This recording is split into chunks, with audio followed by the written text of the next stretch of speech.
ورحمة الله وبركاته.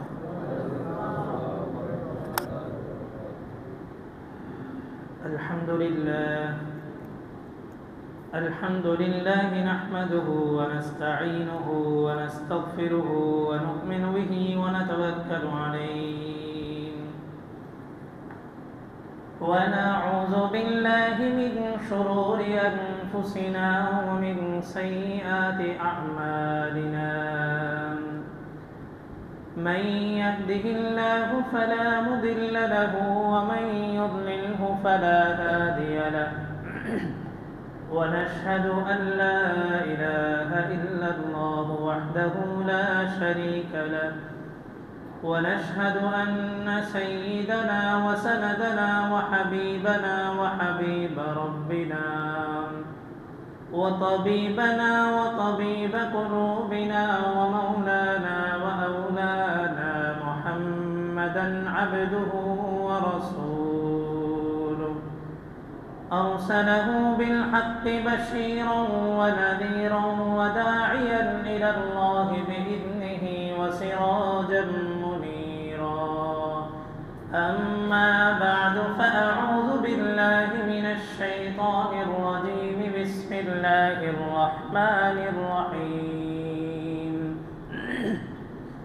إن الله لا يغير ما بقوم حتى يغيروا ما بأنفسهم وإذا أراد الله بقوم سوءا فلا مرد له. وقال رسول الله صلى الله عليه وسلم مهلا عن الله مهلا لولا شباب خشع وشيوخ رتع وأطفال ردع وبهائم رتع لصب عليكم العذاب صبا. صدق الله العلي العظيم وصدق رسوله النبي الكريم ونحن على ذلك لمن الشاهدين والشاكرين والحمد لله رب العالمين. شعيب بدر الدين اللهم صل على محمد وعلى آل محمد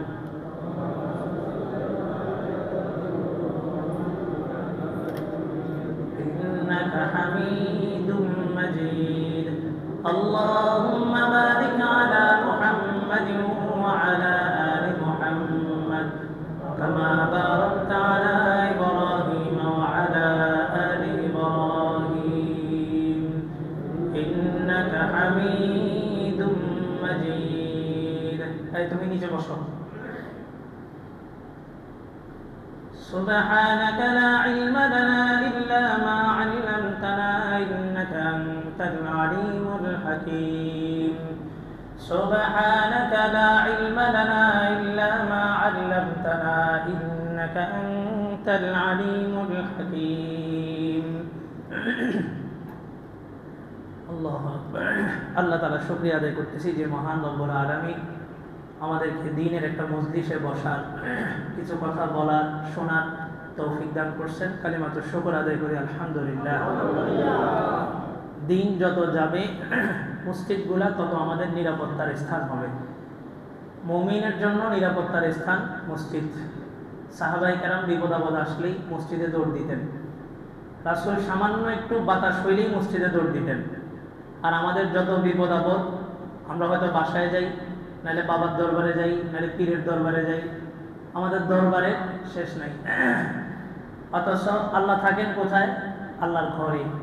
আল্লাহর ঘর কোনটা? মসজিদ। আল্লাহকে পাওয়ার জন্য কোনো মাধ্যম প্রয়োজন হয় না। আল্লাহ বলেন উদউনি আস্তাজিব লাকুম, ডাকলেই আমি তোমার ডাকে সাড়া দেব। আমি তোমার কত কাছে তুমি জানো। ওয়া নাহনু আকরাবু ইলাইহি মিন হাবিলিল ওয়ারিদ, আমি প্রতিটা মানুষের যে গলার দুই পাশে, ঘাড়ের পাশে যে শাহরগ আছে, এই শাহরগ আমাদের কত নিকটে বলেন তো? এটার চাইতে নিকট আর কিছু হইতে পারে? আল্লাহ বলেন যে আমি তোমাদের এই শাহরগ যেটা আছে এটার চাইতেও তোমাদের বেশি নিকটে। কারো কাছে যাইতে হবে না, আর কারো কাছে গেলে আমাকে পাবে না। বনি ইসরায়েলের এক লোক 90টা হত্যা করছে, 99টা হত্যা করছে।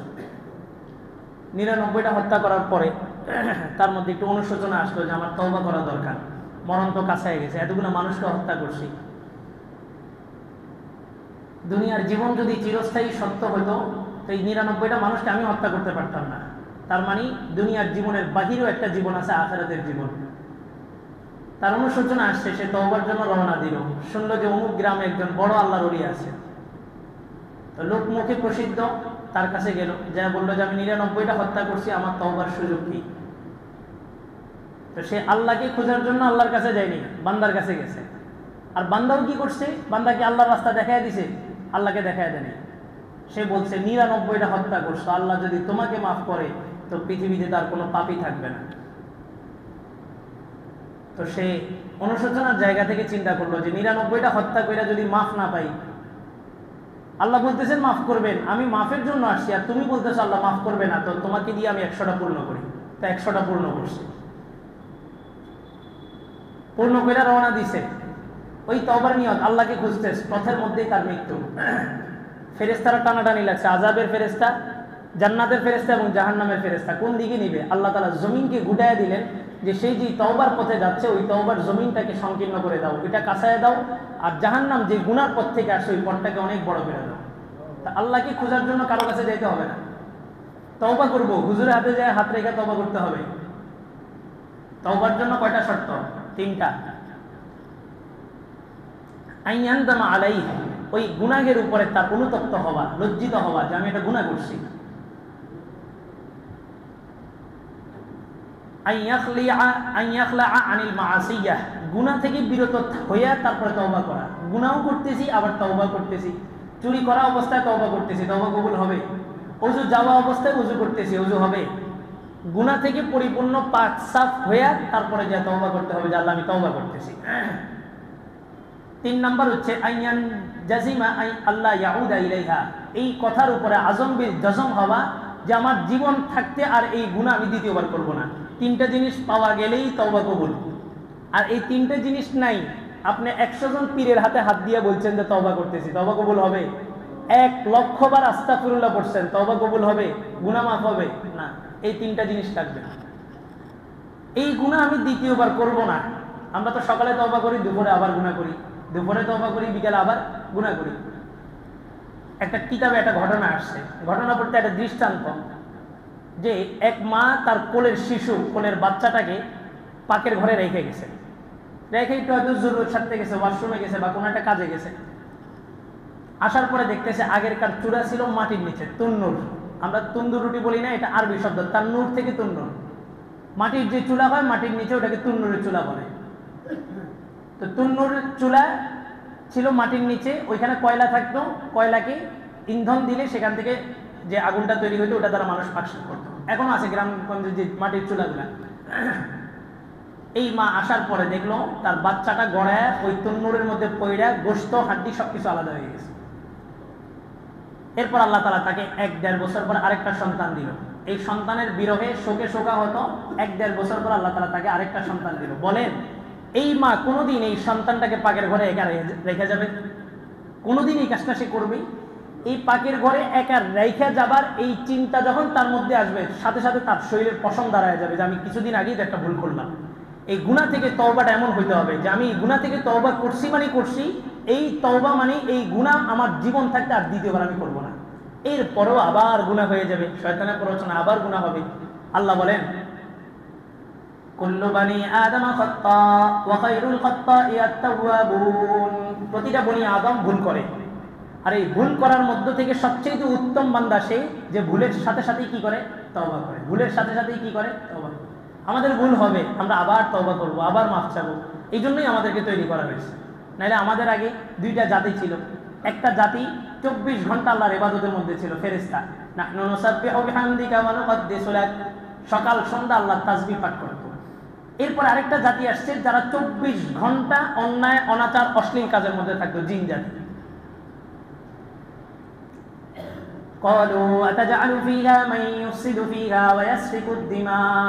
আল্লাহ এমন একটা জাতিকে আপনি আবার সৃষ্টি করতে চাচ্ছেন যারা জমিনে ফিতনা ফাসাদ করবে এবং রক্ত প্রবাহিত করবে? ওই সময় তো মানুষ ছিল না, তাহলে ফেরেশতারা কার কথা বলছে? ওই জিন জাতির কথা বলছে। এরপর আল্লাহ তাআলা আদম সন্তানকে তৈরি করছেন কেন? এরা ভুল করবে আবার কি করবে? ক্ষমা চাবে, ভুল করবে আবার ক্ষমা চাবে। আল্লাহ রাসূল বলেন আত-তাইবু মিনাজ যামবি কামান লা যামবা লাহ, যে ব্যক্তি গুনাহ থেকে তওবা করে আল্লাহ তার গুনাহগুলোকে এমন ভাবে ধুইয়া মুছা সাফ পরিষ্কার করে দেন কায়াউমিন ওয়ালাদাত উম্মু, যেমনি ভাবে তার মা আজকেই তাকে দুনিয়াতে প্রসব করছে। একটা বাচ্চা দুনিয়াতে আসার পর তার যেমন গুনাহ থাকে না, যেই বান্দা খালেস দিলে তিনটা শর্তকে সামনে রেখে তওবা করবে আল্লাহ তাআলা তার পিছনের গুনাহগুলোকেও মুছা ওই নবজাতক শিশুর মতো তাকে পবিত্র করে দেন। তো তওবা করতে কি হুজুরের কাছে যাওয়া লাগবে? হুজুরের হাতে হাত রাখা লাগবে না। আল্লাহকে পাওয়ার জন্য কারো কাছে যাওয়া লাগবে না। আল্লাহ সরাসরি আপনার কাছে, আপনি ডাকেন। ওই মূর্তি পূজক 70 বছর পর্যন্ত তার মূর্তিকে ডাকছে সনাম সনাম সনাম। একদিন ভুলে মুখ থেকে উচ্চারণ হয়েছে কি? সমাদ। সমাদ কার নাম? আল্লাহর নাম। আল্লাহর সাথে সাথে ডাক দিয়া বলছেন লাব্বাইকা ইয়া আবদি, আরে বান্দা আমি তো হাজির, বলো কি বলবা। সমস্ত 7 আসমানের ফেরেশতারা একসাথে প্রতিবাদের সুরে বইলা উঠল আল্লাহ সে তো আপনাকে ডাকে নাই, 70 বছর পর্যন্ত তার মূর্তিকে ডাকছে। আজকে আপনাকে ডাকে নাই, ভুলে আপনার নামটা উচ্চারণ হয়ে গেছে। আল্লাহ বললেন 70 বছর তার মূর্তি তার ডাকে সাড়া দেয় নাই, আজকে ভুলে হইলেও আমার নামটা উচ্চারণ করছে। আমিও যদি সাড়া না দিই তো আমি আল্লাহ তার খোদার মধ্যে ব্যবধান হইল কোথায়? আল্লাহ এতটা কাছে বলেন ওই লক্ষণ হুজুরের মাধ্যমে আল্লাহকে ডাকছে। হ্যাঁ, দ্বীন ইসলামের সব কিছু আপনি আমার কাছ থেকে মানতে হবে কেন? আপনি পর্যাপ্ত এলেম তো শিক্ষা আপনার উপরে ফরজ, প্রয়োজনীয় এলেম শিক্ষা করা তো আপনার উপরে ফরজ। তালাবুল ইলমি ফরিদাতুন আলা কুল্লি মুসলিম, প্রত্যেকটা মুসলমানের উপরে পর্যাপ্ত ইলম শিক্ষা করা ফরজ। আল্লাহু আকবার। তো দিন যত যাবে মুমিনের আসার স্থান এবং মুমিনের প্রশান্তির জায়গা কোনটা হবে? মসজিদ। আহাব্বুল বিলাদি ইলাল্লাহি মাসাজিদুহা ওয়া আবগাদুল বিলাদি ইলাল্লাহি আসওয়াকুহা, সবচেয়ে দামি জায়গা, পছন্দের জায়গা কোনটা? মসজিদ। মসজিদে আইসা যে ব্যক্তি শান্তি হইতে পারে না, প্রশান্তি নিতে পারে না, ওই ব্যক্তির ইমানের মধ্যে কি আছে? খটকা আছে। আল্লাহ তাআলা হাশরের মাঠে বলবেন আইনা জিওয়ারি, আমার প্রতিবেশীরা কোথায়? ফেরেশতারা বলবেন মানিল জিওয়ারুন, আপনার প্রতিবেশী আবার কারা? আল্লাহ তাআলা বলবেন কুলুবুন মুআল্লাকুম বিল মাসাজিদ, ওই সমস্ত আত্মাগুলো যেগুলো প্রতিনিয়ত মসজিদের সাথে সম্পৃক্ত থাকতো, সবাই আগে আসতো আর মসজিদ থেকে সবাই পরে বের হতো। আর আমাদের সিস্টেম কি? একদম খুতবা শেষ হওয়ার পরেও কিছু মানুষ আসে। আর আমি আমার দৃঢ় বিশ্বাস, আমার মন বলে যে মানুষগুলো একদম নামাজের আগ মুহূর্তে আসে, এগুলো মানুষগুলো নামাজের পর সুন্নাত করে না। কারণ ক্যাটাগরি তো ওইটা, হয়তো আপনি সবার আগে আসবেন সবার পরে যাবেন, আর না হয় সবার পরে আসবেন সবার আগে যাবেন। এই সমস্ত আত্মাগুলোকে আল্লাহ তাআলা হাশরের মাঠে তালাশ করবেন এবং পরিচয় কি দিবেন? আমার প্রতিবেশী, এরা আমার প্রতিবেশী। কারা? যে সমস্ত আত্মাগুলা মসজিদে সবার আগে আসে এবং সবার পরে বের হয়, আবার অপেক্ষায় থাকে মুয়াজ্জিন কখন আজান দিবে। মুয়াজ্জিন আজান দিলেই দৌড়ায় মসজিদে চলে আসে। আল্লাহু আকবার। আলোচনা চলতেছিল ইব্রাহিম আলাইহিস সালামের জীবনী। ইব্রাহিম আলাইহিস সালামের জীবনীর আলোচনার শেষ উপসংহার হিসাবে আমরা হয়তো হজের বিধানটা বাস্তবায়ন এবং কোরবানির আলোচনা পর্যন্ত চলে যাব। যেহেতু হজ এবং কোরবানির দুটোটা ফরজ বিধান, ইব্রাহিম আলাইহিস সালাম কি কেন্দ্র করে গত সপ্তাহের আলোচনায় ছিল ইব্রাহিম আলাইহিস সালাম নমরুদের সাথে তর্ক বিতর্ক হয়েছে, বিশাল এক ডিবেট যেটা পুরা বিশ্বব্যাপী হয়েছে। আল্লাহ তাআলা পৃথিবীর একচ্ছত্র মালিকানা 4 জনকে দিয়েছিলেন। 4 জন কে কে? 2 জন মুসলমান, 2 জন অমুসলিম। মুসলমান কে কে? একজন কে? সুলাইমান আলাইহিস সালাম। বা সুলাইমা দাদে মুলক সরওয়ারি সুদমতি আয় খাতামজদে ও পারি। সুলাইমান আলাইহিস সালামকে আল্লাহ তাআলা ইঞ্জিন ছাড়া, তেলের কোনো মেশিন ছাড়া একটা সিংহাসন দিয়েছিলেন, যেটা দিয়ে পুরা পৃথিবী উনি সফর করতে পারতেন। আরেকজন ছিলেন বাদশা যুলকারনাইন আলাইহিস সালাম। ওনাকে কেউ বলছেন নবী, কেউ বলছেন নবী না, এমনি মানুষ ছিলেন। তবে যেহেতু কোরআনে নাম আসছে এই হিসাবে ওনাকে নবী ধরা হয়। আতুনি জুবারুল হাদিদ। যুলকারনাইন আলাইহিস সালামের আলোচনা আল্লাহ তাআলা সূরা কাহফের মধ্যে করছেন। যুলকারনাইন আলাইহিস সালামের ওনার একটা বাহন ছিল, আল্লাহ তাআলা ওনাকে একটা ঘোড়া দিয়েছিলেন। ঘোড়া এত দ্রুতগামী ঘোড়া, যে ঘোড়াটা চলাফেরা, তার বাচনভঙ্গি সবকিছু ছিল আল্লাহ রসুলকে যেই ঘোড়া বাহন করছে ঘোড়ার মতো। আল্লাহ রসুলকে যে ঘোড়া বাইতুল মাকদাস পর্যন্ত নিয়ে গেছে, ঘোড়াটার নাম কি? বোরাক। বোরাক, বোরাক মানে কি? বিজলি। এটা বিজলির গতিতে চলতো, এটাকে বোরাক বলা হতো। বোরাক শব্দের অর্থ হচ্ছে বিজলি, বারপন থেকে। তো যুলকারনাইন আলাইহিস সালামের একটা ঘোড়া ছিল, যেই ঘোড়াটা ওই বোরাকের মতো ছিল, অর্থাৎ যুলকারনাইন আলাইহিস সালাম এটা লাগাম ধরতেন, উপরে বসতেন, আর এই ঘোড়াটার দৃষ্টি যতদূর যাইতো পরের কদম সেই জায়গায় যায় পড়তো, এত স্পিড ছিল। উনি ঘোড়া দিয়া পুরা পৃথিবীটাকে চুষে বেড়াইছেন দুইবার, পুরা পৃথিবীটাকে ভ্রমণ করছেন দুইবার। একচ্ছত্র মালিকানা ছিল। আর দুইজন ছিল বখতে নাসসার এবং নমরুদ। নমরুদকে আল্লাহ তাআলা শেষ করছেন ইব্রাহিম আলাইহিস সালামের হাতে, আমাদের জাতির পিতা। মিল্লাতা আবিকুম ইব্রাহিম ওয়া সাম্মাকুমুল মুসলিমিন। আমাদের পিতার নাম কি? ইব্রাহিম। তিনি আমাদের নাম রাখছেন কি নাম? মুসলমান। আমাদের নাম কি রাখছেন?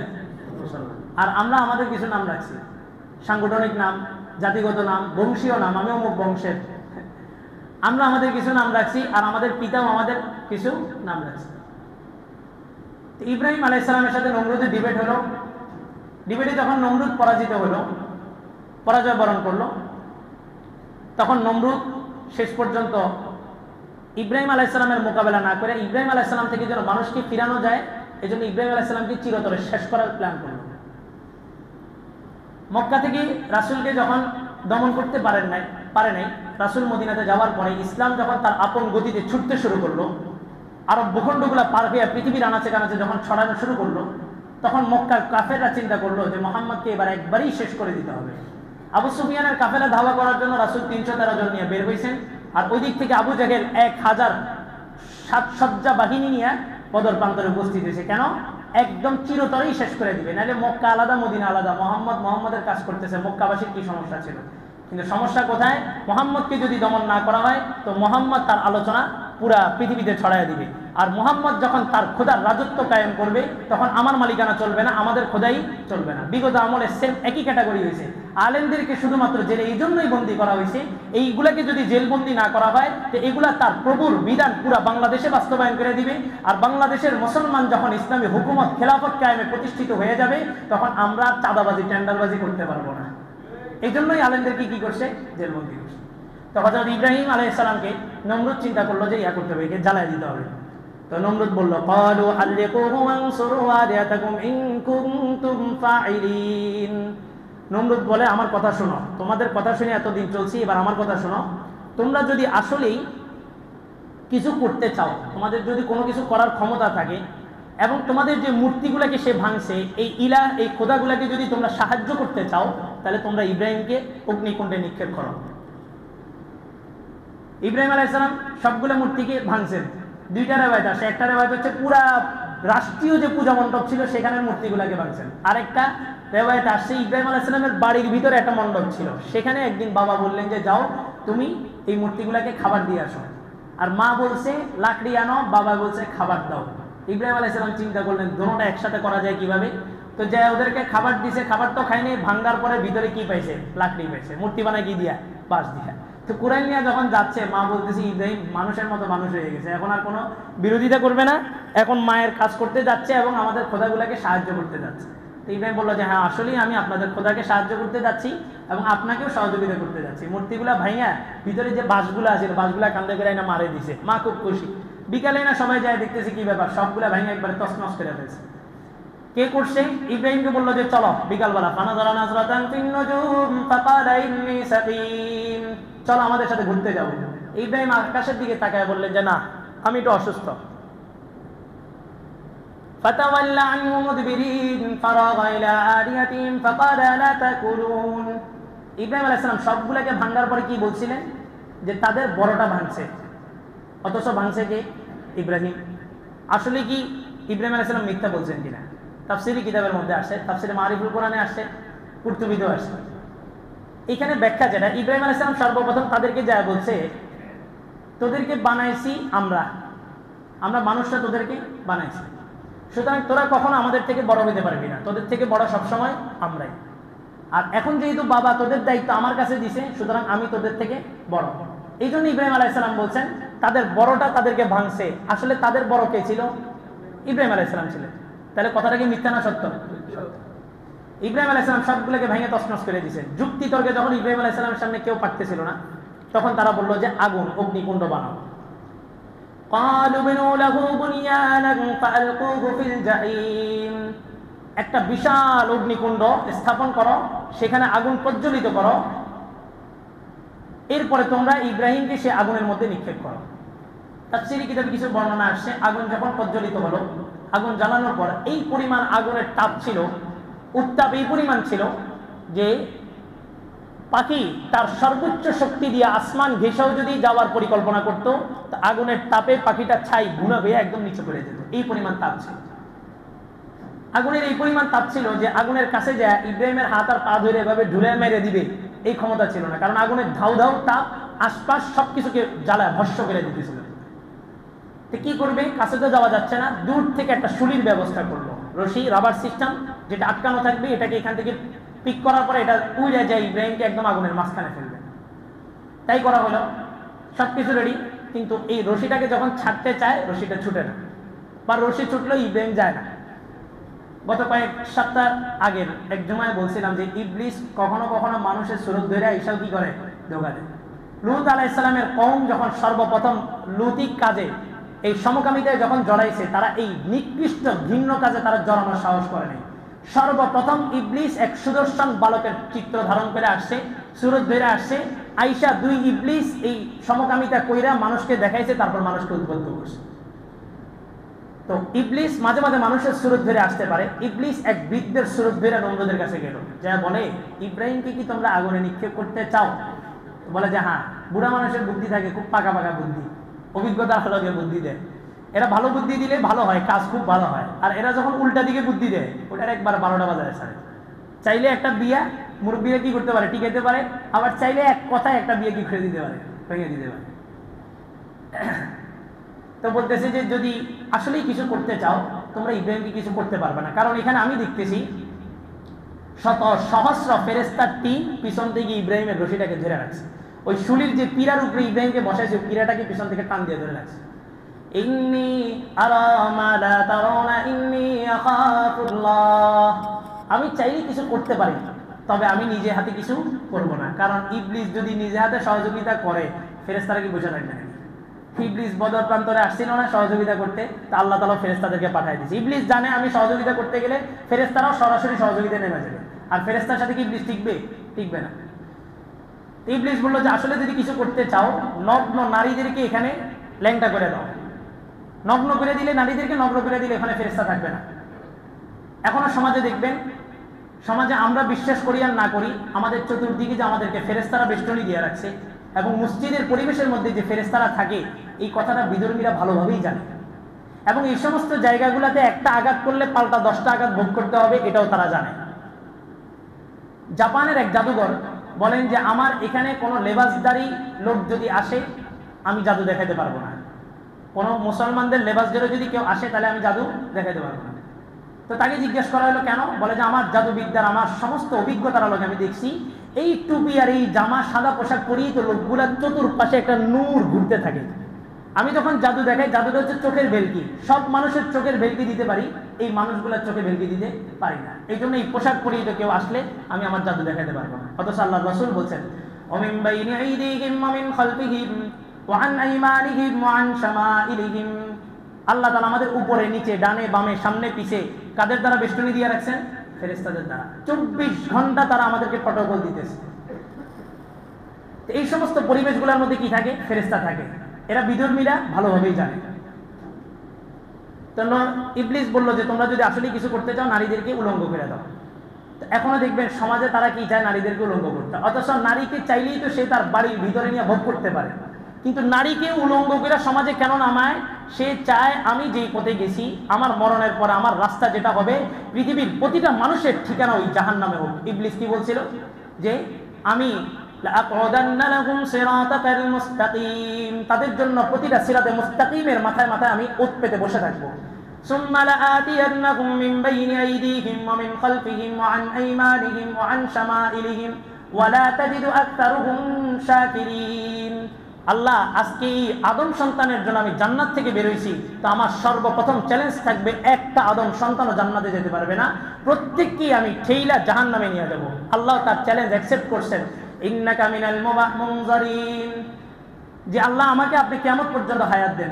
আল্লাহ বলছে তোমার চ্যালেঞ্জ অ্যাকসেপ্টেড, তোমার হায়াত কিয়ামত পর্যন্ত বাড়ানো হইলো, তবে শুনে রাখো আমার কোনো বান্দা তোমার প্ররোচনায় তোমার ফাঁদে পা দিয়া সারা জীবন গুনাহ করবে, আসমান সমপরিমাণ তার গুনাহ ঠেকা যাবে। ওরকম গুনাহ আমরা করতে পারবো না। আমাদের যদি কয়েক লক্ষ বছর হায়াত দেওয়া হয়, আমরা কয়েক লক্ষ বছর যদি গুনার মধ্যে নিমজ্জিত থাকি, তারপরে আমাদের গুনাহ কোন পর্যন্ত যাবে না? আসমান পর্যন্ত যাবে না।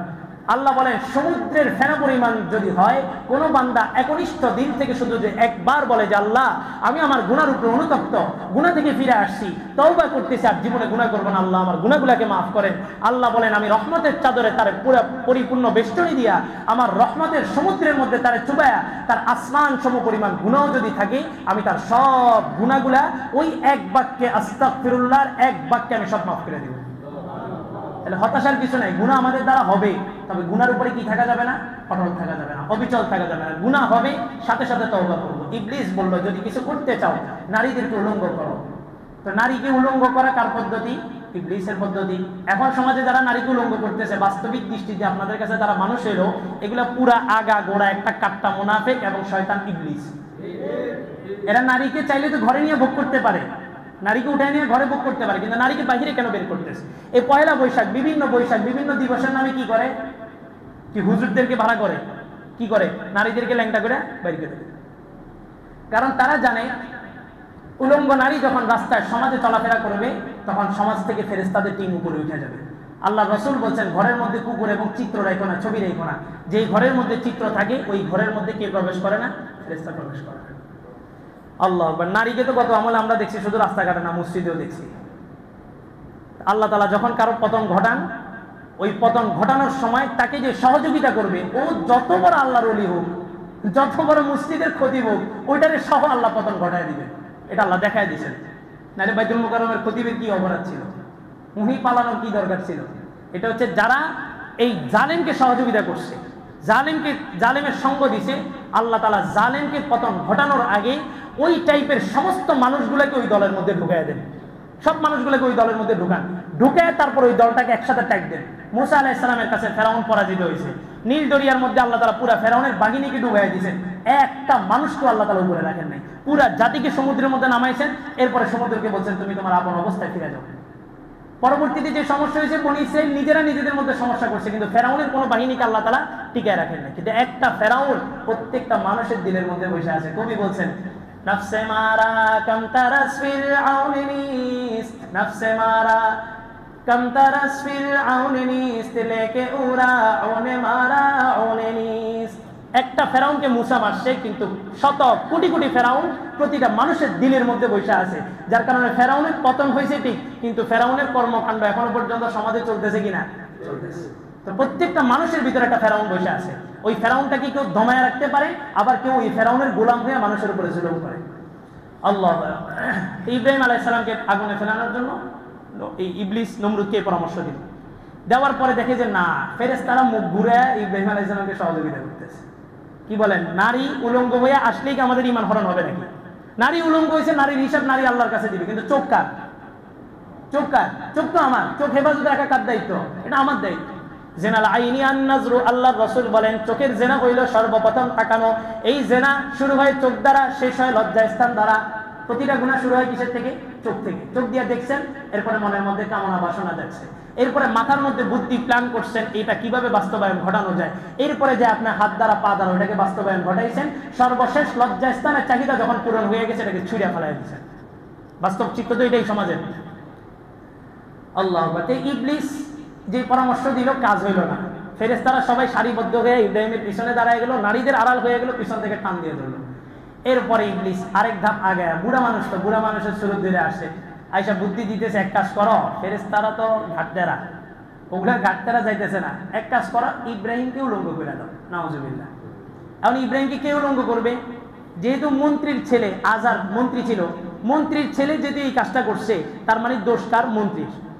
গত কিছুদিন আগে দেখছেন কিনা আপনারা, এক মাকে তার সন্তানের অপরাধে মাকে নাকে খত দেওয়া হয়েছে, মাকে মাটিতে নাকে খত দেওয়া হয়েছে।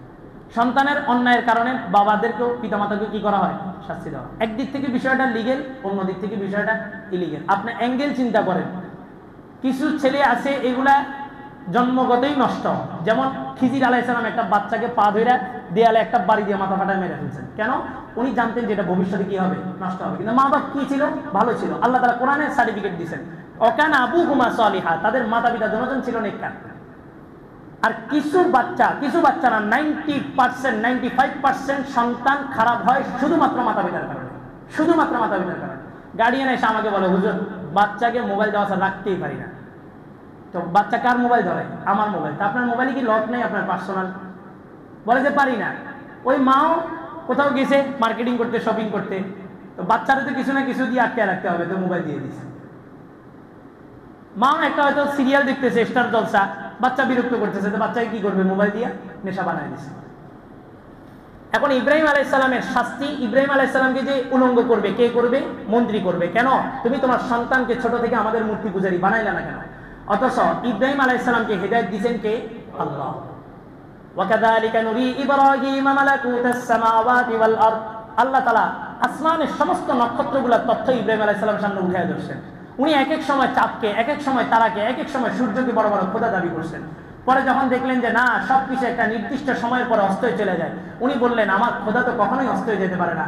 উনি আল্লাহর দিকে মুতাওয়াজ্জহ করলেন, ইন্নী ওয়াজ্জাহতু ওয়াজহিয়া লিল্লাযী ফাতারাস সামাওয়াতি ওয়াল আরদা হানিফা ওয়া মা আনা মিনাল মুশরিকিন। আল্লাহর উপরে নিজেকে সুপর্দ করলেন যে আল্লাহ, আমি আর কাউকে খোদা মানতে পারতেছি না। আপনি যদি আমাকে হেদায়েত না দেন, আপনার পরিচয় যদি আপনি আমাকে না দেন, তো আমি কোনোদিন হেদায়েত প্রাপ্ত হব না। তবে আমি ঘোষণা দিচ্ছি আমি কোনো শিরককারীদের অন্তর্ভুক্ত নই। আল্লাহ বললেন, আল্লাহ গায়েব থেকে ডাক দিলেন, ইব্রাহিম আসলিম, ইসলাম ধর্ম গ্রহণ করো। ইব্রাহিম ডান বাম না তাকায় বলছেন, আসলামতু লিরাব্বিল আলামিন। আমি যে আপনার আওয়াজ পাইছি, আপনার আদেশ পাইছি, আমার বুঝে আসুক না আসুক, আমি ইসলাম ধর্ম গ্রহণ করলাম। এটাই হচ্ছে ইসলাম। ইসলামের অনেক বিধান আপনার বুঝে আসবে না, অনেক কিছু আপনার কাছে অযৌক্তিক মনে হবে না, ওই জায়গায় সব যুক্তির বাহিরে এসে আল্লাহর বিধানকে মাইনা নেওয়াটাই হচ্ছে ইসলাম। ওই সমস্ত পরিস্থিতিতে ইসলামকে মাইনা নিলে আপনি মুসলমান পরিচয় দিতে পারবেন। ইব্রাহিম আলাইহিস সালামকে উলঙ্গ করবে, বাবা আজার সামনের দিকে আগাইলো। ইব্রাহিম আলাইহিস সালামের ফিতা যখন ধরছে, ইব্রাহিম বাবার হাত ধরে বলল, বাবা আজকের এই নিকৃষ্টতম কাজটা ইতিহাসের পাতায় লেখা থাকবে, তবে আমি চাই না ইতিহাসের ওই আস্থা করে আপনি নিক্ষেপিত হন। বাবা বললেন, আমার আদেশ, আমি কিছুই করতে পারবো না। রশি টান দিয়ে দিছে। রশি যখন টান দিয়ে দিছে, পিছন থেকে ফেরেশতাদের টিম সামনে চলে আসছে, বললেন যে ইব্রাহিম, আর আমাদের দ্বারা দাঁড়ানো সম্ভব নয়, তবে আসমান থেকে আল্লাহ তাআলা একটা টিম পাঠাইছেন। ওই টিম আসমান থেকে আসছে, যে টিমের দায়িত্ব হচ্ছে আগুন, পানি, বাতাস সবকিছু পরিচালনা করা। এটা কোন ফেরেশতা করেন? মিকাইল আলাইহিস সালাম। ওনার হাতে সবকিছু পরিচালনার দায়িত্ব। ওনার একটা টিম আল্লাহ তাআলা আসমান থেকে পাঠাইছেন। আপনি যদি বলেন এই সিচুয়েশন সবকিছু হচ্ছে, এই নারীদেরকে উলঙ্গ করা হয়েছে, আজকে আপনার বাবা এসে আপনার পিতা ধরে টান দিছে, এই সব সিচুয়েশন কেন? ওই আগুনে আপনাকে নিক্ষেপ করার জন্য। তারা ঠিকই আপনাকে আগুনে নিক্ষেপ করবে, তবে আগুনের ফেরেশতা নিয়ে আসি, আপনি বললে আগুন এক মুহূর্তের মধ্যে তারা নির্বাপিত করে দিবে। ইব্রাহিম আলাইহিস সালাম বললেন, কারা তারা? তো পাশেই ছিলেন মিকাইল আলাইহিস সালাম, তার টিম নিয়ে বললেন যে তোমাদেরকে কে পাঠাইছে? তো বলে যে আমাদেরকে আল্লাহ পাঠাইছে। ইব্রাহিম আলাইহিস সালামের ইমান দেখেন, উনি বলতেছেন যে আল্লাহ তোমাদেরকে পাঠাইছেন, ওই আল্লাহ তোমাদেরকে ছাড়া সরাসরি আমাকে সহযোগিতা করতে পারেন। আল্লাহর কাছে কথাটা এত পছন্দ হয়েছে, আল্লাহ যে কোনো সময় যে কোনো আদেশ যখন পৃথিবীর ভূখণ্ডে যখন জারি করেন, ওই আদেশপ্রাপ্ত আদিষ্ট ফেরেশতার মাধ্যমে আল্লাহ তাআলা জারি করেন। যখন বৃষ্টি দিবেন, আল্লাহ বৃষ্টিকে বলেন না যে বৃষ্টি তুমি প্রবাহিত হও, আসমানকে বলেন না যে তুমি তোমার থেকে তোমার পানিগুলোকে জমিনে বর্ষণ করো, বরং আল্লাহ তাআলা মিকাইল আলাইহিস সালামকে বলেন তুমি কি করো? বৃষ্টি বর্ষণ করো। আল্লাহ যখন ওহী পাঠাইতে চান, সরাসরি রাসূলকে বলেন না যে রাসূল এই যে ওহীটা আপনাকে দিলাম, কি করেন? জিবরাইল আলাইহিস সালামের মাধ্যমে আল্লাহ তাআলা ওহী পাঠান। আল্লাহ তাআলা যখন কারোর জান কবজ করতে চান, আল্লাহ সরাসরি ওই জানকে বলেন না যে তুমি বের হয়ে আসো, কাকে আদেশ করেন? আজরাইল আলাইহিস সালামকে বলেন তুমি যাও জান কবজ করো। যখন সব কিছুর একটা মাধ্যম থাকে, ইসরাফিল আলাইহিস সালাম সিংহে ফুৎকার দিবেন, তখনও তো চাইলে আল্লাহ নিজেই তো ফুৎকার বাজায় দিতে পারতেন না, একটা সিস্টেমের ভিতর আল্লাহ সবকিছু রাখছেন। কিন্তু ইব্রাহিম যখন সিস্টেমের বাহিরে যে আল্লাহকে তালাশ করছে, আল্লাহ সরাসরি আগুনকে বললেন, কুলনা ইয়া নারু কুনি বারদান ওয়া সালামান আলা ইব্রাহিম। কোন ফেরেশতার মাধ্যমে বলেন না, সরাসরি আল্লাহ বলেন কুলনা, আমি বললাম ইয়া নার, হে আগুন, কুনি তুমি হয়ে যাও, বারদান ওয়া সালামান আলা ইব্রাহিম, আমার ইব্রাহিমের উপরে শান্তিদায়ক ঠান্ডা। সুবহানাল্লাহ। এত ঠান্ডা না যে তার ঠান্ডা অনুভব, ঠান্ডা থেকে আবার জ্বর কাশি হয়ে যায়। কি ঠান্ডা? শান্তিদায়ক ঠান্ডা। আল্লাহ তাআলা সরাসরি আগুনকে আদেশ করলেন। কবি বলেন, आके फरमा कर दे पफरश बादेरा ता सजाए कर दे कौमे आदेराम आके लुत्फे खेशरा इज़हार कर दे बाखाली लश्नारे रागुलजार कर যে ব্যক্তি আল্লাহর উপর ঈমান আনতে পারবে। আল্লাহ মাঝে মাঝে দেখাইয়া দিয়েছেন এই বাতাসের কোনো ক্ষমতা নাই, বাতাসের যদি ক্ষমতা থাকতো তো সুলাইমানকে সিংহাসনের উপরে উঠাইতে পারতো না। এই আগুনের কোনো ক্ষমতা নাই, যদি আগুনের ক্ষমতা থাকতো তো আগুন ইব্রাহিমকে জ্বালা ভস্য করে দিত। এই পানির কোনো ক্ষমতা নাই, পানির যদি ক্ষমতা থাকতো তো সে মূসাকে সহ ডুবায় মারতে পারতো। আল্লাহ তাআলা এই সিচুয়েশনগুলা তৈরি করে আল্লাহ তাআলা দেখাইয়া দিয়েছেন বাতাসেরও কোনো ক্ষমতা নাই, বাতাসের যদি ক্ষমতা থাকতো তো সে আদ এবং সামুদকে কি করতে পারতো, রেহাই দিতে পারতো। কিন্তু এই সব কিছু প্রবাহিত হয়, সব কিছু তার আপন গতিতে চলে কার আদেশে? আল্লাহর আদেশে। আল্লাহর উপর আপনি তাওয়াক্কুল করেন, সবকিছু আপনার জন্য হয়ে যাবে। আল্লাহ রাসূল বলেন, আলা ইন্নামাদ দুনিয়া খুলিকাত লাকুম ওয়া ইন্নামা খুলিকতুম লিল আখিরাহ, তোমাদেরকে একমাত্র আখিরাতের জন্য সৃষ্টি করা হয়েছে।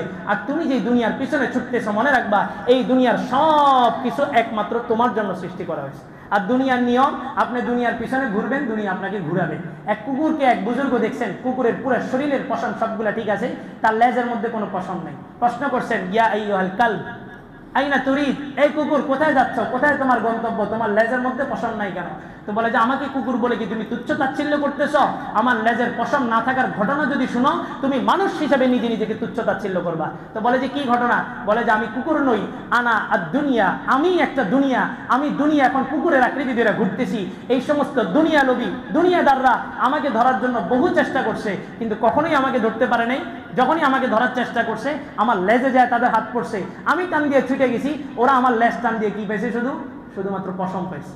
আজকে আমার লেজের পশম না থাকার কারণ তোমার মতো আদম সন্তান। আল্লাহ আকবার। দুনিয়ার পিছনে ছুটে যাবে? দুনিয়া কার পিছনে ছুটবে? আমার পিছনে ছুটবে। দুনিয়াকে তৈরি করা হয়েছে আমার পিছনে ছোটার জন্য।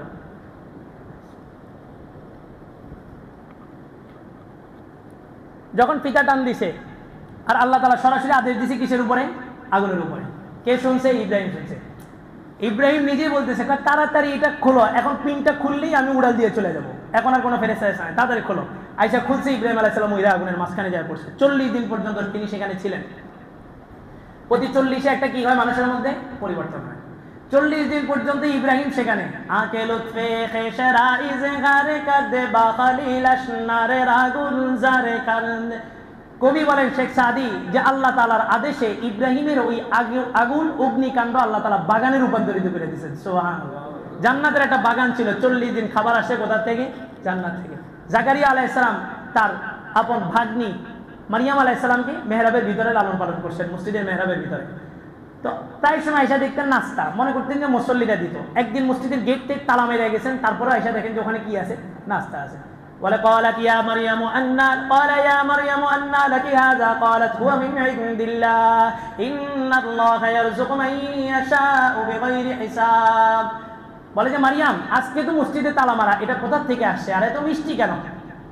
তো বলে যে قالت هو من عند الله, এটা আল্লাহর পক্ষ থেকে আসছে। إن الله يرزق من يشاء بغير حساب।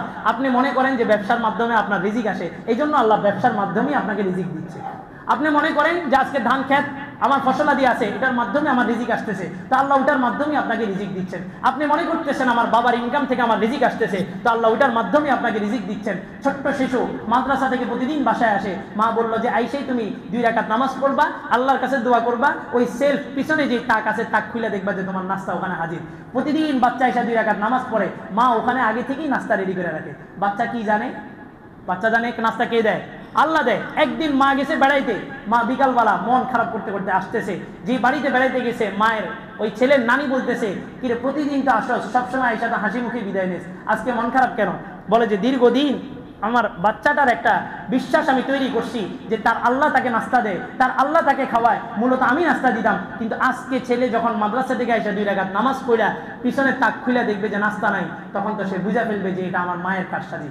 আয়েশা দেখতেছে বাচ্চার মুখের মধ্যে ওই ফলের রস লেগে আছে, আর বাচ্চা মাকে দৌড়ে যায় বলতেছে আজকে যে ফলটা দিছে এই ফলটা আমাকে আরো দাও, এত মিষ্টি ফল তার কোনোদিন খাইনি। মা বলতেছে কি বলো, কোথায় ফল পাইছ? ছেলের ঠোঁট থেকে টান দিয়া এই যে মুখের এই জায়গায় লাগাইছে, কিতাবের মধ্যে আসছে সে সারা জীবন এই জিহ্বা দিয়া এই ঠোঁট চাটতে চাটতে এই ঠোঁটের এই জায়গা গর্ত হয়ে গেছে। ওইটা কিসের ফল ছিল? জান্নাতের ফল ছিল। তা আপনার বিশ্বাস করেন আল্লাহ খাওয়ায়, আপনি বিশ্বাস করেন এই নেতা মন্ত্রী এমপিরা আমাকে কিছু করতে পারবে না, এরা আমাকে প্রটোকল দিতে পারবে না, আপনি বিশ্বাস করেন ইব্রাহিমের মতো প্রটোকল আল্লাহ দিবে, তো দেখা যাবে তারা জেলবন্দি করবে, কিন্তু জেলখানাটাকেও জান্নাত বানায় দিবেন কে? আল্লাহ। আপনার বিশ্বাস থাকতে হবে যে আল্লাহ খাওয়ায়, আল্লাহ পালে, আল্লাহই সব কিছু করেন। কুলিল্লাহুম্মা মালিকাল মুলকি তুতিল মুলকা মান তাশা ওয়া তানজিউল মুলকা মিম্মান তাশা ওয়া তুইজ্জু মান তাশা ওয়া তুযিল্লু মান তাশা বিয়াদিকাল খায়র ইন্নাকা আলা কুল্লি শাইইন কাদির। ক্ষমতার মালিক কে? ক্ষমতা দেন কে? ক্ষমতা ছিনায় নেন কে? ইজ্জতের মালিক কে? ইজ্জত আবার ছিনায় নেন কে? সব কিছু কার হাতে? আল্লাহর হাতে। আল্লাহকে ধরেন সব পেয়ে যাবেন। মাল্লাহুল মাওলা ফালাহুল কুল ওয়া মান লাইসা লাহুল মাওলা ফালাইসা লাহুল কুল। যে ব্যক্তির আল্লাহ হয়ে গেছে পৃথিবী তার না হইলেও তার সবকিছু হয়ে গেছে। আর যে ব্যক্তি আল্লাহকে ছাইড়া পুরা পৃথিবীর রাজত্ব গ্রহণ করছে নমরুদের মতো, তো মূলত সে আসলে কিছুই পায়নি। আমেরিকার সুপার পাওয়ারকে মুষ্টিময় কিছু আফগান তালেবান মুজাহিদ দেখায় দিয়েছে যে ক্ষমতা কারে কয়, পাওয়ার কারে কয়। মায়ের চোটে কাপড় পোশাক পর্যন্ত পরে যেতে পারে না। আমেরিকা নাকি সুপার পাওয়ার, ইন্ডিয়া নাকি সুপার পাওয়ার। বর্ডারে এসে কি করতেছে? পা ধরে শুয়ে আছে। আপনি এখন আপনাকে চিনেন নাই। চোখে চোখ রেখে কথা বলার সময় আসে, বন্দুকের সামনে আঙুল উঠায় কথা বলার সময় আসে। আপনি শুধু একটু ঘুরে দাঁড়ান, ইন্ডিয়া যে পালাবে, আপনি দিল্লির মসনদে যায় কালিমার পতাকা পথ করে উড়াই দিবেন ইনশাআল্লাহ। সিলেটে বর্ডারে আসছে, আশ্চর্য হয়ে গেলাম, তাদের হাতে সাজসজ্জা, তারা রাইফেল নিয়ে আসছে। আর এই বাঙালি যুবকগুলো ওই রাইফেলের সামনে যায়, চোখে চোখ রেখা কথা, মুখের উপর আঙ্গুল দিলা কথা। এখন দিন পাল্টায় গেছে, সময় পাল্টায় গেছে। ডাক আসছে, জুমার পরপরই নেমে যাবেন ইনশাআল্লাহ। এক জায়গায় আমরা সবাই এক। আমাদের বিভিন্ন দল মতামত সবকিছু থাকতে পারে, রাষ্ট্রের নিরাপত্তার জায়গায় এক কেন্দ্রবিন্দুতে আমরা সবাই এক। সেটা হচ্ছে যেই খুনি, যেই মানুষটা, যেই সংগঠন আমার এতগুলা মানুষের রক্ত ঝরাইছে, এতগুলা মানুষের রক্তে এখনো রাস্তা রক্ত পিচ্ছিল হয়ে আছে, ওই রক্ত শুকানি রাখ পর্যন্ত, অথবা ওই রক্তের মানুষগুলা পুনরায় আবার ফিরে আসা কি সম্ভব? সম্ভব নয়। যারা জান দিছে, যেই মিশনের উপরে জান দিছে, ওই আওয়ামী লীগকে আবার যদি কেউ পুনর্বাসন করার চেষ্টা করে, আওয়ামী লীগের যে পরিণতি হয়েছে ওই সংগঠনেরও একই পরিণতি হবে ইনশাআল্লাহ। আওয়ামী লীগ তার চিরতরে রাজনীতির অবস্থান থেকে সে সরে গেছে। সে মানুষকে মার্ডার করছে না, খালি সে বলতেছে আমার ক্ষমতা টিকায় রাখার জন্য আরো 40 মিনিট গুলি বর্ষণ করতে থাকে। এত বড় একজন নিষ্ঠুর, যে ইতিহাসের পাতায় হামান, সাদ্দাত, কারুন, ফেরাউন সমস্ত পাপিষ্ঠকে পার পেরে গেছে।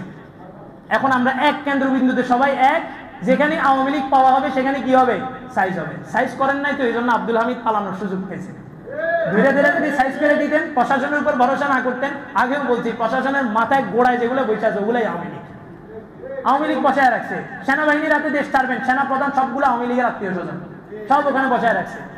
তো ধীরে ধীরে জনগণ যখন সাইজ শুরু করবে তখন আর প্রশাসনের দরকার হবে না, প্রশাসন লাগবে না। কি জুলাই বিপ্লবের পরে কি আমরা ট্রাফিক আইন পালন করি নাই? রাষ্ট্রীয় সমস্ত শৃঙ্খলাগুলো আমরা আনি নেই? প্রশাসন আনছে নাকি? প্রশাসন এখনো পর্যন্ত তার অবস্থান আস্থা মজবুত করতে পারেনি। প্রশাসন বরাবর আমাদের হুঁশিয়ারি থাকবে, আমাদের অবস্থান থাকবে। প্রশাসন যদি এই সমস্ত সেন্সিটিভ ইস্যুতে শক্ত কোনো ভূমিকা না নিতে পারে, তো আমরা আওয়ামী লীগের যে পরিণতি করছি, আমাদের রাষ্ট্রে আমাদের ট্যাক্স, আমাদের টাকায় পরিচালিত ওই প্রশাসনের একই অবস্থা করবে ইনশাআল্লাহ। আওয়ামী লীগ প্রতিষ্ঠিত হতে পারবে না। সব দল সবাই রাজনীতি করার অধিকার আছে। ডেমোক্রেসির পদ্ধতি অনুযায়ী, ডেমোক্রেসির ফর্মুলা অনুযায়ী সব দল কি করতে পারবে? রাজনীতি করতে পারবে। তবে ডেমোক্রেসির মূল মন্ত্র কি জানেন? For the people, of the people, by the people. মানুষের আইন মানুষের থেকে নিয়ে মানুষের উপরে প্রয়োগ করবেন। ওই মানুষকে আওয়ামী লীগকে চাইতেছে না চাওয়া সত্ত্বেও, আওয়ামী লীগের কোন নেতা গুন্ডা যদি আবার আপনি পুনর্বাসন করতেছেন আপনার দলের কোন পদ দিয়া, তো মনে রাখেন আওয়ামী লীগের বিরুদ্ধে যেমন আমরা রাস্তায় নামছি, আমরা কিন্তু এখনো ঘরে ঢুকি নেই। আমরা আপনাকেও আওয়ামী লীগের একই অবস্থান করে ছাড়বো ইনশাআল্লাহ। আর বলছি, আল্লাহ তাআলা যখন কোনো জাতি, পুরা জাতিকে আল্লাহ তাআলা শেষ করতে চান, তখন ওই খারাপ গুন্ডা বান্ডা মাস্তান যা আছে সবগুলোকে আল্লাহ তাআলা একত্রিত করেন, করে শেষ করে দেন। এখন কথা হলো, আল্লাহ যদি শেষ করেন, তো আওয়ামী লীগকে শেষ করলেন না কেন? প্রশ্ন জাগে না? প্রশ্ন জাগেনি? আওয়ামী লীগকে শেষ করতে পারছেন, আওয়ামী লীগ ইন্ডিয়া গেছে কেন? এখন আল্লাহ যদি শেষ করেন, আল্লাহ ফেরাউনকে শেষ করছেন, তার একদম নির্মূল, একদম গোড়া থেকে সব শেষ করে দিয়েছেন। এখন আওয়ামী লীগকে আল্লাহ শেষ করছেন, পতন তো হয়েছে, ওই আওয়ামী লীগ তো এখনো জীবিত আছে। প্রশ্ন জাগে না? প্রশ্নটার উত্তর হলো, আওয়ামী লীগ গেছে কোথায়? আওয়ামী লীগ গেছে কোথায়? ইন্ডিয়ায়। আওয়ামী লীগ গেছে কোথায়? নেতা মন্ত্রীরা সব কোথায়? ইন্ডিয়ায়। জড়ো হবে কোথায়? ইন্ডিয়ায়। আওয়ামী লীগ শেষ করলে আমরা ইন্ডিয়ারে সহজে শেষ করতে পারতাম না। আল্লাহ সবগুলোর নিয়ে এক জায়গায় একত্রিত করছে। গজবাতুল হিন্দের এক চূড়ান্ত দামামা বাইজা উঠবে, যেটা ভারত পাকিস্তানের যুদ্ধের মাধ্যমে বাইজা গেছে। যুবক, এখন আর ঘরে বসে থাকার সুযোগ নাই, এক চূড়ান্ত লড়াইয়ের প্রস্তুতি নাও। এই আওয়ামী লীগ সহ ভারতের হিন্দুত্ববাদী আগ্রাসনী সবগুলোকে একসাথে কেল্লাফত করে দিতে হবে ইনশাআল্লাহ। প্রস্তুত আছেন তো? ডাক একটা কিন্তু খুব শীঘ্রই চলে আসবে। পরিস্থিতি একদম ঘোলাটে, পরিস্থিতি একদম ঘোলাটে। ভারত পাকিস্তানের যুদ্ধের মাধ্যমেই মূলত গজবাতুল হিন্দের সূচনা হয়ে গেছে। আর এই হাদিস কি জয়ীফ, হাদিস কি সহি, এগুলো গবেষণা করার আর এখন কি নাই, সময় নেই। গজবাতুল হিন্দের একটা দামামা বেজে গেছে। আধা ঘন্টা শুধু শেয়ার মার্কেটে বসেছিলাম গত পরশু দিন, 10:30 থেকে 11টা, আধা ঘন্টা শেয়ার মার্কেটের অ্যাপসটা খুলে আমি বসছি। অর্থনৈতিক অবস্থা দেখেন, আধা ঘন্টায় যে ধস নামছে, অর্থনৈতিক যে বিপর্যয়ের সামনে আমাদের আসবে, এটা শুধু ভারত পাকিস্তানের যুদ্ধ বলে আমি ঘরে বসে থাকবো এই সুযোগ নেই। রাশিয়া ইউক্রেনের যুদ্ধ অন্য দেশে লাগছে, আমার কি সমস্যা? কি বলেন, তেলের দাম কি আমার বাড়ে নাই? গ্যাসের দাম কি আমার বাড়ে নাই? পণ্যের দাম কি আমার বাড়ে নাই? অর্থনৈতিক পুরা প্রজেক্ট তারা হাতে নিয়ে রাখছে, পুরা সুদ ভিত্তিক একটা অর্থনৈতিক ব্যবস্থা আমাদের সমাজে লঞ্চ করে রাখছে।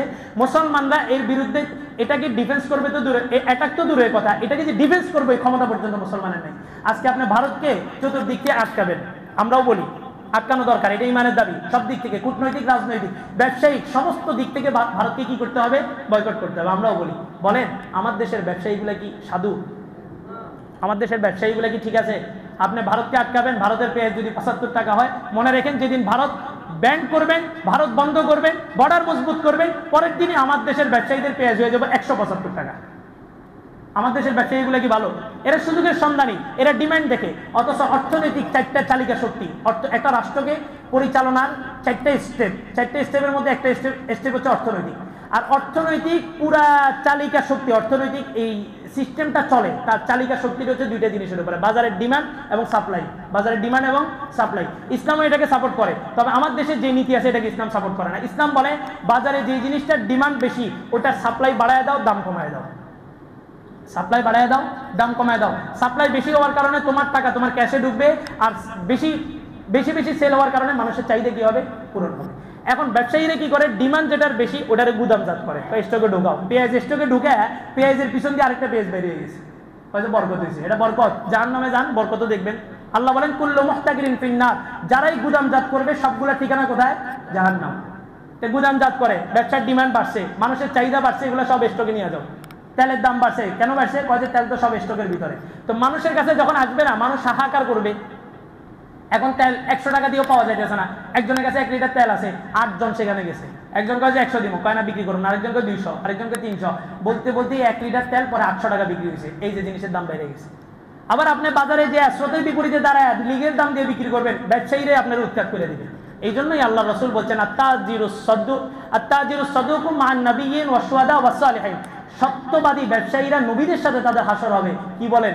ব্যবসায়ীদের নামাজের কথা বললেন না, রোজার কথা বললেন না, যারা হজ করে তাদের কথা বললেন না, যাকাত যারা দেয় তাদের কথা বললেন না, ব্যবসায়ীদের কথা আল্লাহ রাসূল স্পেসিফিক ভাবে কেন বলছেন? ওই যে ব্যবসাটা কঠিন, রাতারাতি ব্যবসা করে কোটিপতি হয়ে যাবেন, বৈধ পদ্ধতিতে এটা সম্ভব নয়। তবে ওই যে ডিমান্ড এবং সাপ্লাই দুটোটা যদি আপনি ইসলামের ভিত্তিতে ম্যানেজ করেন, বলে যে আমি 5 টাকার জিনিস না 5000 টাকা বিক্রি করছি, আমিও রাজি, ক্রেতাও রাজি, ইসলাম এখানে হাত দেওয়ার কে না, ইসলাম হাত দেওয়ার কেউ না, এটা আমিও মানি। ইসলাম বলে ইদা বাইনা তারাদি, ব্যবসায়ী বায় এবং মবিয়া এবং মুশতারি, যে কিনতেছে যে নিচ্ছে, যে বিক্রি করতেছে যে কিনতেছে, দুইজনের যদি সন্তুষ্টি থাকে তাহলে এটা জায়েজ, কোনো সমস্যা নেই। 5 টাকার জিনিস আপনি 5000 টাকা বিক্রি করেন। তবে এবার আমাকে বলেন, 5 টাকার জিনিস যে আপনি 5000 টাকা বিক্রি করছেন, আপনার যুক্তিটা কি? 5 টাকার পিছনে আপনার খরচ কত? আওয়ামী লীগের আমলের মতো বলবে আমি একটা চকলেট ঢাকা থেকে আনতে গেলে, এটা যদি আমি স্টার লাইনে যেতাম আমার খরচ পড়তো কত? 270 টাকা। আমি যদি প্লেনে যেতাম তাহলে খরচ পড়তো 10,000 টাকা। আমি যদি রকেটে যেতাম তাহলে আমার খরচ পড়তো 1 কোটি টাকা। একটা বালিশের দাম 75,000 টাকা হয়েছে না? কেমন হয়েছে? 75,000 টাকা যে হয়েছে, এটা লিগেল পদ্ধতিতে হয়েছে না? কেমন হয়েছে? ওই বালিশটা প্লেনে করে আনতে গেছে, এজন্য 75 টাকা হয়েছে, 75,000 হয়েছে। নাহলে একটা বালিশের দাম কি 75,000 হয়নি? আল্লাহ, একটা সময় আসতেছে সামনে, আমরা এখনো পর্যন্ত সাপের লেজ যেটা আছে না, লেজ নিয়ে গুদাগুদি করতেছি, লেজ নিয়ে মারামারি করতেছি। অথচ শেখ সাদি বলেন সাপ ছোট থাকতেই তাকে হত্যা করা, নাহলে এই সাপ বড় হয়ে তোমাকে কি করবে? দংশন করবে। সাপের মাথা আছে গজওয়াতুল হিন্দের দিকে, আমরা সেদিকে যুবকদেরকে ডাইভার্ট না করে, যুবকদেরকে ওইদিক মোশনটা ওইদিক না ঘুরে যুবকদেরকে ডাইভার্ট করে কি করতেছি? সাপের লেজ নিয়ে খেলা করতেছি, ক্ষমতা নিয়ে মারামারি করতেছি।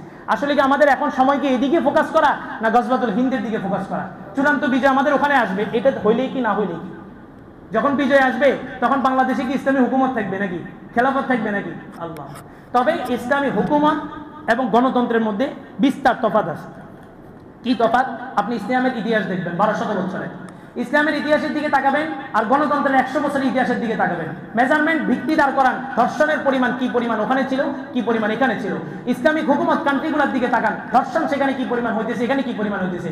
যেই হুকুমত, যেই রাজত্ব আপনার বোন আপনার মাকে নিরাপত্তা দিতে পারে না, সেই হুকুমত রাজত্ব আপনার নিরাপত্তা নিশ্চিত কিভাবে করবে। হযরত ওমর কেমন ছিলেন জানেন? হযরত ওমরের একটা ঘটনা বলে শেষ করতেছে। হযরত ওমর রাতের আধারে বের হয়েছে। হযরত ওমরকে আল্লাহ রাসূলের সাহাবী, শুধু এতটুকুই ওনার পরিচয়। এই বাংলাদেশ নিয়ে আপনারা যে পরিমাণ মারামারিয়া, যে পরিমাণ পানি ঘোলাটে করেন, যে পরিমাণ রাজনৈতিক কাদা প্রতিহিংসা এবং কাদা ছোড়াছুড়ি করতেছেন, এইরকম বাংলাদেশের মতো 50টা রাষ্ট্র একসাথে করলে যত বড় হবে, অত বড় একটা রাষ্ট্র পুরা অর্ধ পৃথিবীর শাসনকর্তা ছিলেন হযরত ওমর। কি করছেন? রাতের আধারে বেরিয়েছেন ছদ্মবেশে। রাতের আধারে বেরিয়ে দেখতেছেন একটা তাবু থেকে ধোঁয়া উঠতেছে, দৌড়ায় গেলেন, যাই দেখলেন যে একটা বাচ্চার কান্নার আওয়াজ। তাবুর ফাঁক থেকে তাকায় দেখলেন বাচ্চা কান্না করতে করতে ঘুমায় গেছে। একজন বৃদ্ধা মা, উনি ড্যাগের মধ্যে কিছু গরম করতেছেন, কি জিনিস টকবক করতেছে। ভিতরে ঢুকলেন, বললেন যে মা, আপনার ড্যাগের মধ্যে কি আর এই বাচ্চা কেন কান্না করছে এতক্ষণ? বলে যে আমি আজকে 7 দিন হয়েছে শুধু মিশর থেকে আসছি ত্রাণ নেওয়ার জন্য, আমাদের এলাকায় দুর্ভিক্ষ চলতেছে, মুসলমানদের হুকুমত, মুসলমানদের খলিফা আমিরুল মুসলিমিন ওমরের কাছে আসছি ত্রাণ নেওয়ার জন্য। আজকে 7 দিন আমি মহিলা মানুষ, সিরিয়ালে যায় দাঁড়াইতে পারি না। হযরত ওমর বলছেন নারী সিরিয়াল আলাদা হবে, পুরুষের সিরিয়াল আলাদা হবে। নিরাপত্তা কতটা নিশ্চিত করছে দেখেন। আজকে নারী স্লোগান দেয় আমি পুরুষের মতো কেন হইতে পারবো না? তো দিন শেষে তুমি ধর্ষণ হবে নাকি কুকুর ধর্ষণ হবে? দর্শন তো তুমিই গবা না কুকুর হবে? দর্শন কি তোমার বাড়িতে যায় করছে না রাস্তায় করছে? তো বলো, তোমাকে বাড়ি থেকে উঠে আনছে না রাস্তায় পাইছে? তো নারী এখন মা, বোন, তুমি আমার বোন, তুমি বলো তুমি রাস্তায় কেন আসছো? তোমার বাজার করার জন্য তো রাসূল তোমার গার্ডিয়ানকে জিম্মাদারি দিছে, তোমার সমস্ত চাহিদা পূরণ করার জন্য তো রাসূল তোমার স্বামীকে জিম্মাদারি দিছে, তোমার স্বামী যদি না থাকে রাসূল সমস্ত জিম্মাদারি পালন করার জন্য তোমার সন্তানকে জিম্মাদারি দিছে। তোমার কবর পর্যন্ত তো শুধু আরামে বৈশা তোমার সময় কাটানোর কথা, তুমি কেন বোরকা পরে মাঠে যুদ্ধে নামতে গেলা? তোমার নিরাপত্তা তুমি তো নিজেই দিতে পারতেছ না। হযরত ওমর বললেন যে ঠিক আছে আমি আসতেছি। হযরত ওমর দৌড়ায় গেলেন, খাজানার ভিতর থেকে একটা আটার বস্তা কাঁধে উঠাইলেন। তার গোলাম ছিল, গোলাম দৌড়ে আসে বলল মালিক আমার কাঁধে দেন। তো হযরত ওমর ধমক দিয়ে বলছে, শোনো, আজকে যদি আমার বস্তা তুমি বহন করতে চাও তো আখিরাতে আমার গুনার বোঝা কি তুমি বহন করবা? অথচ আল্লাহ বলছেন লা তাজিরু ওয়াজিরাতুন উযরা উখরা, একজন আরেকজনের গুনার বোঝা বহন করবে না। আজকে ভালোবাসা সবকিছু কোথায়? এই পৃথিবীতে। এমপি মন্ত্রীদের সমস্ত প্রটোকল কোথায়? পৃথিবীতে। পৃথিবীতেও তো হয় না। এমপি মন্ত্রীরা যে ভাগছে, এই তৃণমূলের এই চামচাগুলারে কি নিয়ে গেছে? কাউরে তো নিয়ে যায়। মাইকি এমপি মন্ত্রীরা খাইছে না চামচাগুলা খাইতেছে? চামচাগুলা খাইতেছে। এরপরেও এই যুবকদের হোশ ফিরবে কবে? আল্লাহ। হযরত ওমর বললেন তুমি কি আমার বোঝা সেদিন বহন করবা? সেদিন যদি বহন না করো আজকে বহন করার প্রয়োজন নাই। হযরত ওমর আমিরুল মুমিনিন, খলিফাতুল মুসলিমিন, আল্লাহ রাসূল বলেন আশ-শাইতানু সালাকা ফাজ্জান গায়রা ফাজ্জিক। ওমর তুমি যে রাস্তায় চলো শয়তান ওই রাস্তায় চলে না। এত মহান ব্যক্তিত্বের অধিকারী উনি আটার বোঝা বহন করে গেছেন, ছুঁইটা গেছেন। ওই বিদ্যা মহিলার পাশে বসা ওই পাথর দেখতেছেন যে উনি পাথর গরম করতেছেন। পাথর টকবক আওয়াজে বাচ্চা মনে করছে রান্না হইতেছে, বাচ্চা ঘুমায় গেছে। ওই পাথরগুলা উঠা ওই পানির মধ্যে আটা দিছেন, দিয়া হযরত ওমর আটার খামিরা বানাইছেন। আর ওই মা বসে বসে রুটিগুলা বেলছেন। এরপরে বাচ্চাকে ঘুম থেকে উঠাইছেন, উঠায় বাচ্চাকে রুটিগুলা খাওয়াইছেন। এবার শুনেন হযরত ওমর কি পাগলামিটা করছে। ওই বাচ্চাকে হযরত ওমরের কাঁধে উঠাইছেন। আমি কার কথা বলতেছি? অর্ধ পৃথিবীর বাদশাহ, একজন খলিফাতুল মুসলিমিন, মুসলমানরা যার ইশারার উপরে নিজেদের জান কোরবান করে দিতে প্রস্তুত, যার ব্যাপারে রাসূল জান্নাতের সুসংবাদ দিয়ে গেছেন, এমন একজন খলিফাতুল মুসলিমিন একটা বাচ্চাকে কাঁধে উঠাইছেন, উঠে কান্না করতেছেন হেঁচকে দিয়া। আর নিজে নিজেকে বলতেছেন ওমর তুই যতক্ষণ এই বাচ্চাকে কান্না করাইছস অতক্ষণ এই বাচ্চাকে তোর হাসাইতে হবে। খলিফাতুল মুসলিমিন এই ইসলামী হুকুমতের কারগুজারি শুনাইতেছে। আর মাকে বলছেন মা আপনি ওমরকে বদদোয়া দিয়েন না। বলে যে বদদোয়া না, এই যে গামছা দেখছ, এই গামছা দিয়া হাসরের মাঠে ওমরের গলার মধ্যে পেঁচা ওমরকে টাইনা আল্লাহর দরবারে নিয়ে যাবো যে আমারে আইনে এত কষ্ট দিলি কেন।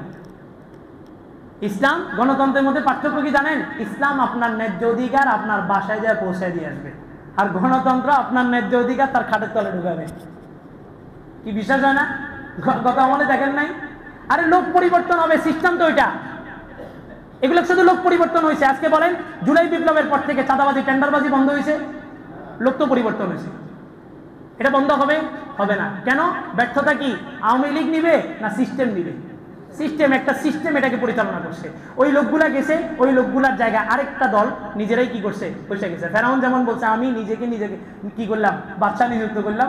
এনারা এরকম কোন নির্বাচন ছাড়াই নিজেরা নিজেদেরকে কি করছে? নিযুক্ত করে দিয়েছে। ওই দায়িত্বগুলো ওনারা পালন করতেছে। এই সিস্টেম যতদিন থাকবে কোনোদিন মানুষের ভাগ্য পরিবর্তন হতে পারে না। ইসলামী হুকুমত যদি আসে তো প্রতিটা মানুষের ন্যায্য অধিকার তার ঘরের দুয়ারে যায় পৌঁছায় দিবে। মাকে বলছে, মা আপনি আগামীকাল ওমরের কাছে আসেন, আমি ওমরের দরবারেই থাকি, আমি ওমরের কাছে আপনার জন্য সুপারিশ করব। পরদিন মা যায় দেখতেছে সিংহাসনে যে লোকটা বসা, এই লোকটাই তো গতকালকে যে আমার খেদমত করে আসছে। একজনকে বলতেছে, এই গোলাম কেন উপরে বসা?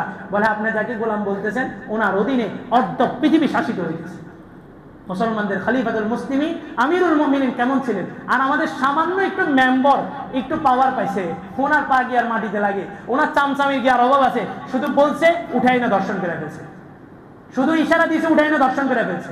আল্লাহ আকবার। সামনের একটা সময় আসতেছে, যুবক ভাইরা একটা হাদিস শুনাই। আল্লাহ রসুল বলেন, লাউলা শাবাব আকুশা, কিছু যুবক আছে তার যৌবনকালের সমস্ত পাওয়ার ক্ষমতা থাকা সত্ত্বেও আল্লাহর দরবারে সিজদায় এসে লুটায় পড়ে।